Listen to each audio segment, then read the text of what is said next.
Hey everybody, and happy Halloween. Today we want to talk about plateaus. I feel like this is something that comes up a lot, and you're probably struggling with this right now if you are watching this video. So let's talk about how you can break the dreaded plateau and how I have used it as well in order to achieve the more than 25 pounds now weight loss and maintained it. So how do you do that? First of all, you want to make sure that you actually are in a plateau. So one of the ways that we can figure that out is if your weight isn't really moving in 1 to 2 weeks. Some would say 4 weeks. I think that's too long to try and guess if we're in a plateau or not. I'd rather take more aggressive measures before we wait the 4 weeks. I think mentally it's better to tackle it ahead of time. But plateaus occur when weight loss has slowed down or come to a complete halt following an extended cutting phase or weight loss phase, especially for those of you who only have like 10 to 20 pounds away from your ideal goal weight. The more body fat you have on your frame, the less you have to worry about plateaus. I wouldn't worry about those. You're probably not really hitting a plateau if you have an excess body fat on your frame. So plateaus often happen after around 8 to 16 weeks of continuous cutting or fat loss. What causes weight loss plateaus? So as you lose weight, your body starts to drop the total amount of calories it burns a little bit, not wildly to the point where it's like, oh, diets don't work. No, they do work. You just have to do it right. And it's just that they're hard. And that's why most people can't accomplish something that's hard to do. So metabolic adaptations and burning less calories in NEAT, non-exercise activity thermogenesis. So meaning as you lose weight, you have less energy sometimes if you're not training intensely at the same time to increase your energy overall. So that could lead to drops in NEAT, which are things that aren't structured types of activities. So it's like fidgeting or moving around or doing some extra movement, being a little extra energetic during your day. So those are things that you might not notice. You've started to slowly drop your engagement in. But all those little muscular contractions that happen throughout the day can quickly add up and slowly but surely slow down the amount of calories you're burning per day. Also, your intensity at the gym might not be as hard as when you started. You're a little bit more tired, so that also lowers the total amount of calories you're burning in that exercise session. And you become more efficient with your workout. So if you're not pushing yourself to get faster and stronger with every exercise session, then you're going to adapt to it, right? And so you're going to become more efficient at completing that type of activity, whether it's doing a dumbbell bicep curl or whether that is running on a treadmill. If it feels easy after a while, that means you're not burning as many calories now during that exercise as you did in the beginning. And that's okay. That's what we want. We just also don't want to stay there. We want to continuously push ourselves to run faster and lift heavier. And that's how you combat those metabolic adaptations and the adaptation to your exercise or the efficiency with which you're doing your exercises. So you do absolutely need a caloric deficit to lose body fat, period. I know a lot of people will tell you just focus on the kinds of foods you're eating. You don't have to create a calorie deficit or the calorie deficit is going to be created by itself. That's not necessarily the case. Almost every client that I work with have tried to just change the quality of the foods that they're eating and not track calories or create a caloric deficit. And what ends up happening, they actually gain weight. And that can be very mentally challenging. Another thing that can lead to plateaus is the inflammation from intense exercise that could be masking scale changes. So you might actually be losing weight, but because you've been training so hard for so long, the cortisol build up leads to water retention and inflammation, and that will mask any scale changes. And that's why you need to take also body measurements, although the body measurements might also not reflect that, because if you are retaining water, you're not going to see that in the body measurements, but I still recommend taking the measurements anyway, And ideally also you want to take an in-body test or a Tanita test. Those are the body fat tests that a lot of local gyms might carry, and it checks body composition by sending a weak electrical current through your system and measuring how quickly or how slowly it goes through your system. The more muscle you have and the less fat you have, the quicker the electricity goes through. Don't worry, you don't feel anything. It's a very weak current. And so the more muscle you have, because muscle has more water than fat, the quicker that electrical current is going to pass through your body.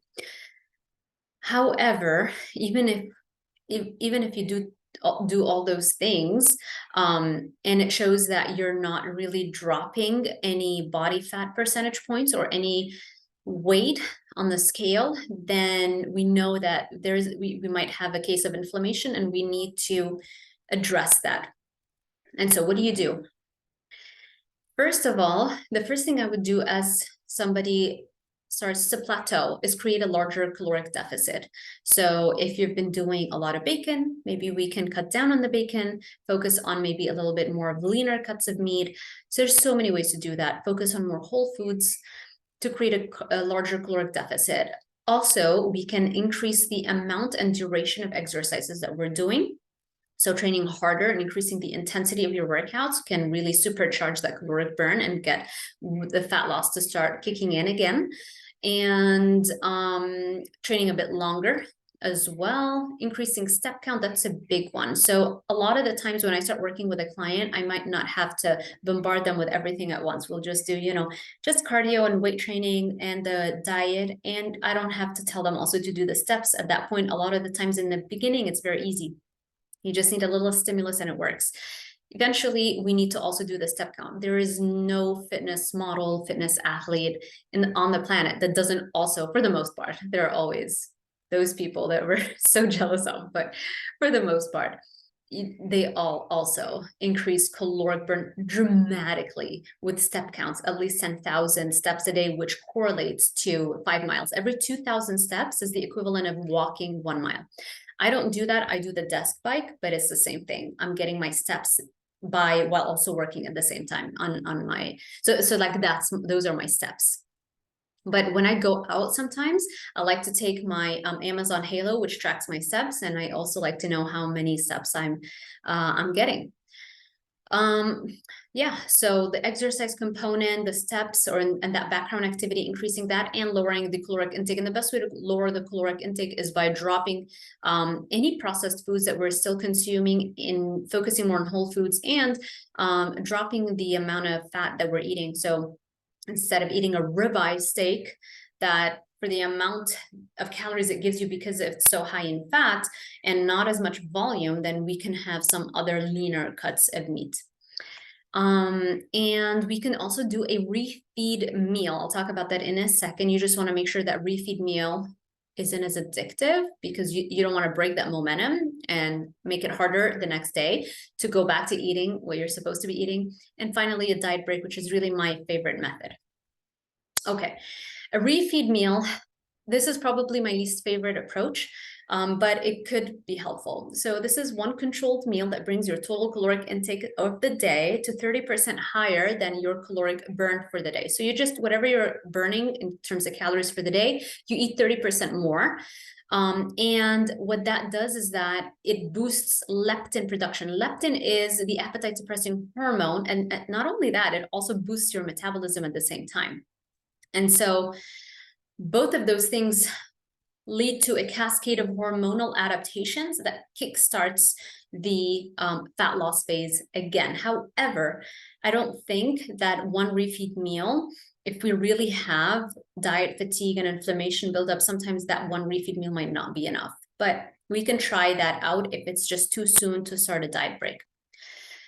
Now, my favorite would be a diet break. And a lot of information online suggests taking a long diet break to match the amount of time you spent in a deficit.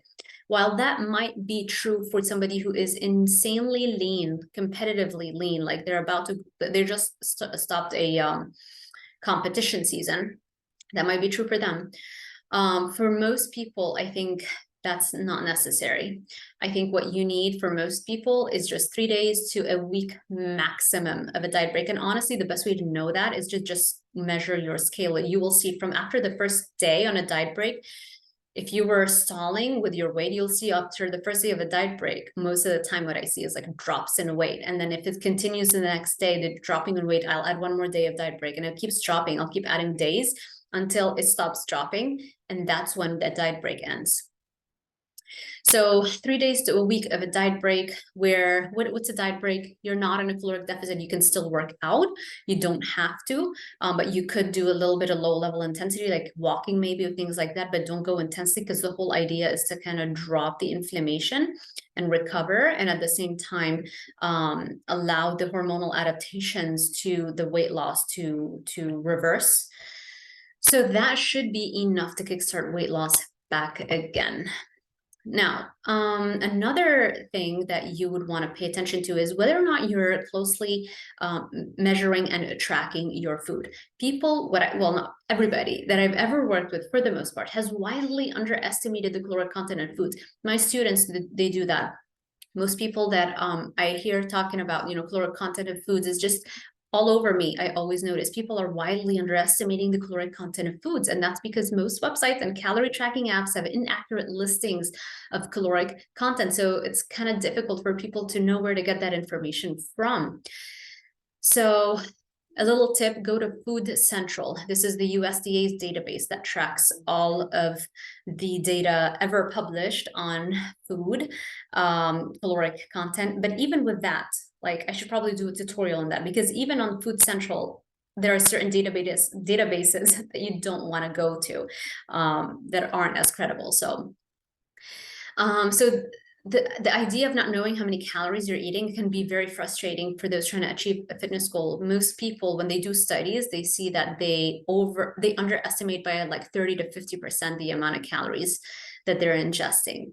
So I've researched the accurate caloric content, which is what I do every day for myself and for my clients, in order to help save you time and give you peace of mind when tracking your caloric intake. And so I put it all in a guide and a PDF document. So I prepared a list of accurate calories and commonly consumed carnivore foods. It's based on carnivore with some keto foods that you can get by clicking the link in the description box below. This is what it looks like. Carnivore Calorie Bible. So if you want to make sure that the foods that you are logging into, let's say MyFitnessPal, you want to double check the numbers and make sure they match, and you will be, I'm sure, very surprised at how many calories of a difference there is between what you thought it had versus what the accurate calories really are in that food. And this is my Instagram, and this is my website, DRZALDIVAR.com, if you ever want to work with me. And that's the rest of the bundles and all the information there. And yeah, that is it. I hope this was helpful. Let me know if you have any questions. If you liked this video, make sure you give it a thumbs up, subscribe, and hit that little notification bell icon so YouTube alerts you every time I post a new video. Happy Halloween, and I will see you in the next one.